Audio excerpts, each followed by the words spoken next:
We are going to discuss next disease and from the medical zoology, that is a dengue. आज आपण dengue ह्या डिसीजबद्दल discuss करणार आहोत. याच्या अगोदर आपण मलेरिया याच्याबद्दल पाहिलं होतं, एड्सबद्दल पाहिलं होतं. आज आपण डेंग्यूबद्दल डिस्कस करणार आहोत. ठीक आहे. What is dengue? डेंग्यू जो आजार आहे तो तुम्हाला माहिती आहे, फिवर म्हणजे ताप येत असतो त्या पेशंटला याच्यामध्ये. So it's a painful fever. कसा आहे तो? पेनफुल आहे. Dengue fever is a painful debilitating vector borne disease. कसा आहे हा? वेक्टर बॉर्न डिसीज आहे. Caused by any one of 4 closely related dengue viruses. There are 4 closely related dengue viruses and one of them cause dengue fever. So vector borne disease आहे.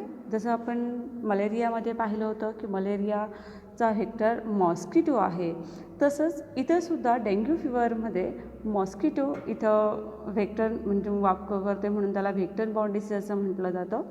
So dengue virus जो आहे हा virus it's transmitted through the bite of female Aedes mosquito.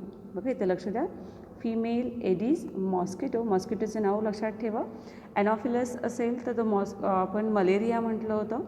Female ॲनॉफिलस mosquito हे मलेरियामध्ये पाहिलं होतं ना. आणि डेंग्यूमध्ये कुणाच्या बाईटमधून ट्रान्समिशन होतं आहे तर फिमेल एडिस मॉस्किटो. ओके, लक्षात ठेवा सगळ्यांनी की हे ट्रान्समिशन आहे, ह्या डेंग्यू व्हायरसचं जे ट्रान्समिशन आहे हे ट्रान्समिशन कशामार्फत होतं आहे? To the bite of female Aedes mosquito. Okay, नाव the mosquito take up the dengue virus when it suck blood of a person suffering from dengue. Same मलेरियासारखं. मलेरियामध्ये मलेरियाच्या पेशंटमधून ते स्पोरोसाइट काय केलं जातं? ब्लड सक करताना ते मॉस्किटोच्या बॉडीमध्ये एंटर करत आहे. तसे इथंसुद्धा हे डेंग्यूचे व्हायरसेस आहेत. हे डेंग्यूचे व्हायरसेस ज्यावेळेस मॉस्किटो ब्लड सक करत असतो, ज्या पर्सनला डेंग्यू झालेला आहे त्या पर्सनमधून ज्यावेळेस ब्लड सक केलं जातं त्यावेळेस हा डेंग्यू व्हायरस काय होतो? ट्रान्सफर होतो through mosquito. Okay, so mosquito takes up the dengue virus when it's a blood of a person suffering from dengue. Okay, बघा पुन्हा सांगते, डेंग्यू फेवर हा पेनफुल आहे. It transmitted to the bite of female Aedes mosquito when it suck a blood of a person suffering from dengue. Okay, dengue झालेल्या पर्सनचं जर blood सक केलं की अशा पद्धतीने हा डेंग्यू व्हायरस मॉस्किटो ट्रान्समिट करत असतो. It cannot spread directly from one person to another person. म्हणजे एका व्यक्तीकडून दुसऱ्या व्यक्तीकडे डायरेक्टली हा डिसीज होऊ शकत नाही. फक्त हा वेक्टर जो आहे ही जे इडिस मॉस्किटो आहे, हा मॉस्किटो फिमेल एडिस मॉस्किटो आहे, ह्या मॉस्किटोमार्फतच हा स्प्रेड होऊ शकतो. असा हा एका पर्सन टू एका पर्सनकडून डायरेक्टली स्प्रेड होत नाही. It cannot spread directly from one person to another person. Okay, so आता इथं आपण मगाशीच बघितलं होतं की हा मॉस्किटो बॉर्न आहे. हा जो फिवर आहे तो कसा आहे? फिवर मॉस्किटो बॉर्न आहे. आणि हा जनरली काही ट्रॉपिकल किंवा आपण असं म्हणू शकतो की डेंग्यू व्हायरसनी होतो आहे. पण इथं आपण असं म्हणतो की dengue fever is a mosquito borne tropical disease caused by dengue virus. Mosquito बाईटनी होतो आहे, बट काय असावे लागतात? कोणते व्हायरस असावे लागतात? डेंग्यू व्हायरस असावे लागतात. Symptoms typically begins 3 to 14 days after infection. Infection झाल्यानंतर 3 to 14 असं म्हटलं, म्हणजे 3 ते 14 दिवसामध्ये 3 ते 14 दिवसामध्ये एक विशिष्ट असे टिपिकली सिम्पटम्स आहेत, ते सिम्पटम दिसायला त्या पेशंटमध्ये सुरुवात होते. मग सिम्पटम्स काय असतात? These may include high fever, ताप खूप असतो, headache, vomiting, muscle and joint pain and characteristic skin rash. सगळ्यात वैशिष्ट्य म्हणजेच काय? स्किन रॅश येते. फिवर, हाय फिवर म्हटलं आहे, हेडेक राहतं, ओमेटिंग राहतं, मसल आणि जॉईंट पेनसुद्धा पेशंटमध्ये राहतात आणि त्याचबरोबर स्किन रॅशसुद्धा आढळते. जेव्हा इन्फेक्शन झालं, इन्फेक्शनच्या 3ऱ्या ते 4थ्या दिवसापर्यंत आपल्याला ह्याचे सिम्पटम दिसायला सुरुवात होते. त्याच्यामध्ये पुढे काय म्हटलं आहे बघा, आता हे जे पॉईंट्स आहेत हे सगळे पॉईंट आउट महत्त्वाचे आहेत. आता व्हॉट इज डेंग्यू? डेंग्यू म्हणजेच काय? जनरली एक डेफिनेशन आपण करू शकतो किंवा एक शॉर्टमध्ये आपण असं म्हणू शकतो की डेंग्यू जो आहे हा व्हेक्टरन बॉर्न डिसीज आहे, बरोबर आहे, स्प्रेड थ्रू मॉस्किटो. आता हा जो मॉस्किटो आहे ह्या मॉस्किटो थ्रू कसं स्प्रेड होतं त्याचे सिम्पटम्स आता बघितले आपण. Dengue viruses are spread to people through the bite of an infected Aedes species. आता एडिस स्पेसिस दोन दिलेले आहेत, एक इजिप्ती आहे आणि दुसरा आहे अल्बोपिक्टस. ओके, एडीच्या दोन स्पेसिस आहेत इथं बघा, इजिप्ती आणि दुसरा आहे अल्बोपिक्टस. यांच्या इन्फेक्शन ते जे स्पेसिस जर इन्फेक्टेड असेल त्याच्यामध्ये जर डेंग्यू व्हायरस असेल तर हा व्हायरस काय होतो, अदर पर्सनमध्ये स्प्रेड होतो आहे. Dengue is a common in more than 100 countries around the world. 40% of world's population, about 3 billion people, live in areas with a risk of dengue. Dengue हा generally 100 country, जवळजवळ जगातल्या जेवढ्या 100 countries आहेत किंवा 100 कंट्रीपेक्षा जास्तमध्ये हा common आहे. आणि जेवढं वर्ल्ड पॉप्युलेशन आहे त्याच्या 40% म्हणजे जवळजवळ 3 बिलियन पीपल हे डेंग्यूच्या रिस्कमध्ये आहेत किंवा अशा एरियामध्ये राहतात की जिथं डेंग्यूची रिस्क आहे. ओके, त्याच्यानंतर बघा लक्षात घ्या, 100 countries around the world, 40% of the world population, about 3 billion people live in areas with a risk of dengue.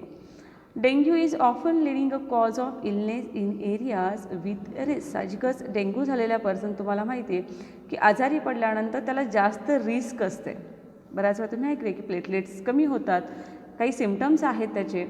आता ही जी तुम्हाला पिक्चर दाखवलेलं आहे ते एडिस इजिप्ती मॉस्किटो जो आहे, ठीक आहे, लक्षात असू द्या. ट्रान्समिशन कसं होतं बघूया. This mosquito typically lay eggs near standing water in containers that hold water like a bucket, bowls, animal dishes, flower pot and vessels. म्हणजे ज्या ठिकाणी अशी भांडी आहे की ज्यामध्ये पाणी साठतं अशा ठिकाणी हे मॉस्किटो काय करतात, एग्स ले करतात. ठीक आहे, मग ते बकेट असेल, बाऊल असेल, ॲनिमल डिशेस असतील किंवा पाणी जिथं साठणार आहे, ज्या कंटेनरमध्ये पाणी साठणार आहे तिथं जवळ हे काय करतात, हे मॉस्किटो एग्स ले करतात. ओके, मग ट्रान्समिशन होते म्हणजे आपण आता बघितलं इथं म्हणजे एग्स ले केल्यानंतर साहजिकच इथं मॉस्किटोजचं प्रमाण काय होणार आहे रे, वाढणार आहे. ओके, बघा आता ही डायग्रॅम झाली, पिक्चर झालं, ट्रान्समिशन. त्याच्यामध्ये सेकंड पॉईंट म्हणला आहे, this mosquito prefer to bite people and live both indoors and outdoors near people. साहजिकच मग ते पाणी कुठं आहे हे महत्त्वाचं नाही, ज्या ठिकाणी ते वाढतात तिथं लोकांना, मग ते आत असतील, घराच्या आतले असतील किंवा घराच्या बाहेरचे असतील, त्या लोकांना ते काय करतात, बाईट करतात. ठीक आहे. Then mosquito that spread dengue, chikungunya and Zika bite during the day and night.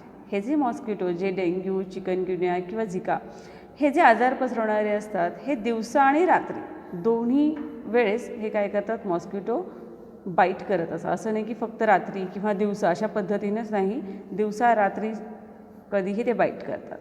Mosquito becomes infected when they bite a person infected with a virus. हे मॉस्किटो केव्हा इन्फेक्टेड होणार आहेत, ज्या वेळेस ते अशा पर्सनला बाईट करणार आहेत की ज्याच्यामध्ये ते व्हायरस आहेत.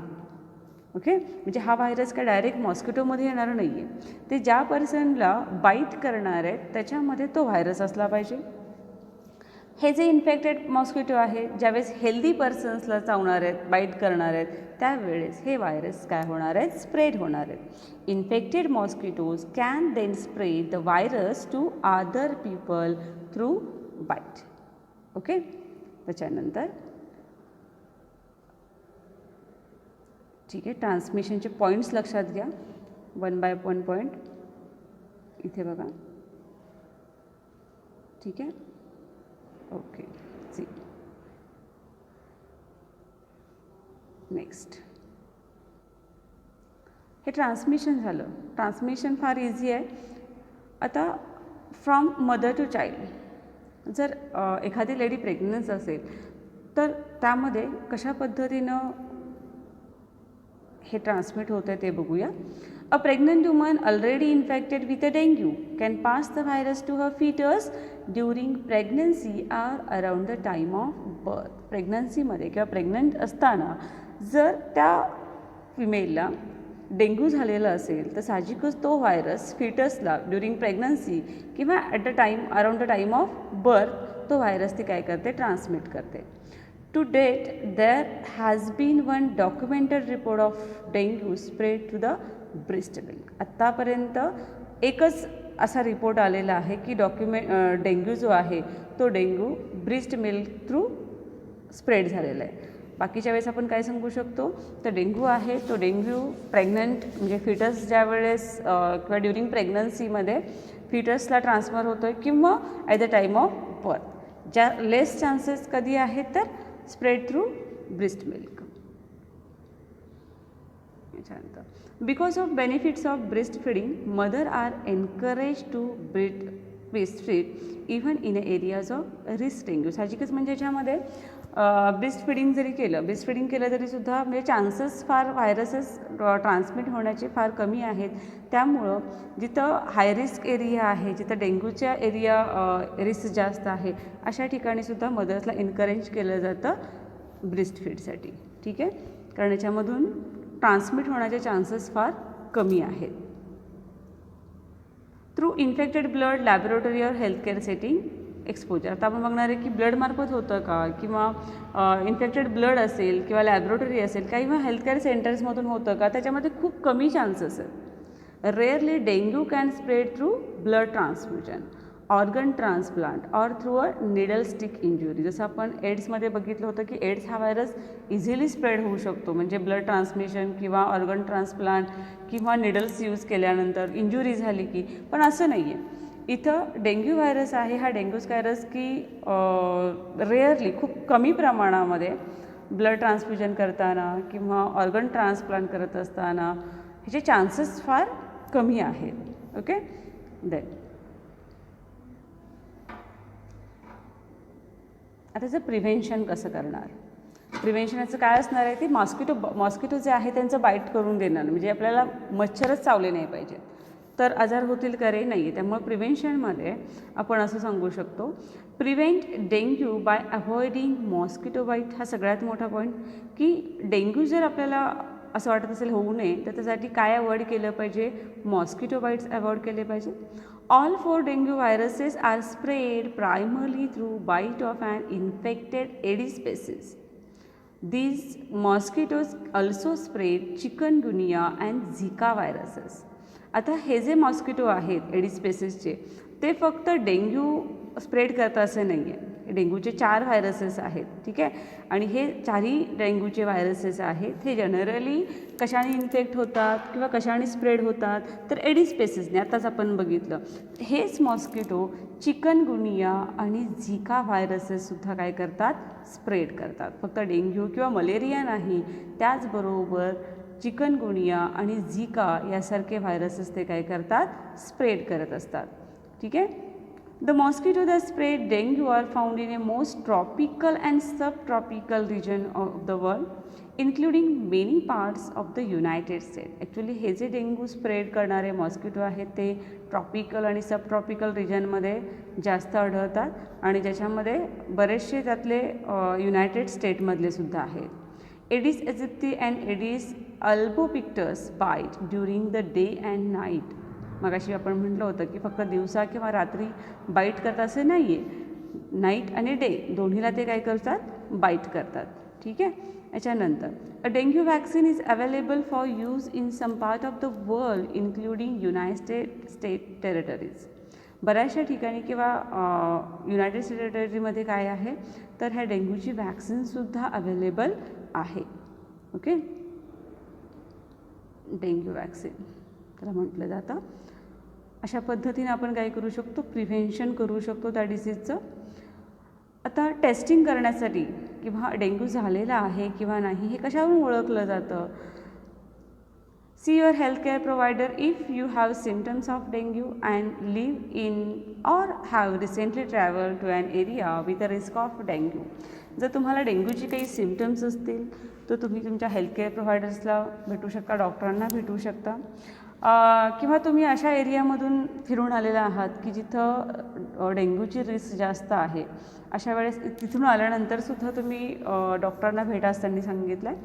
If you have recently travel to an area with a risk of dengue, tell your health care provider. A blood test is the only way to confirm the diagnosis. Dengue झालेला आहे किंवा नाही यासाठी जी taste आहे ती blood taste केली जाते. Your healthcare provider may order blood tests to look for dengue or other similar viruses like Zika or chikungunya. म्हणजे तुम्हाला जो ताप आलेला आहे तो नक्की डेंग्यू व्हायरसचा आहे, झिका व्हायरसचा आहे किंवा चिकनगुनियाचा आहे, हे सगळं टेस्टिंग तिथं केलं जातं. ठीक आहे. तुम्ही कोणत्याही अशा हायरिस्क झोनमधून किंवा असा एरिया आहे की जिथं रिस्क डेंग्यूची जास्त आहे अशा ठिकाणी भेट देऊन आल्यानंतर तुम्ही तुमच्या डॉक्टर्स किंवा हेल्थ प्रोव्हायडर्सना भेटू शकता. ठीक आहे. अशा पद्धतीनं आपण आज इथं डेंग्यूबद्दल पाहिलं. नेक्स्ट लेक्चरला आपण अनदर डिसीजबद्दल डिस्कस करूया. ओके. थँक्यू.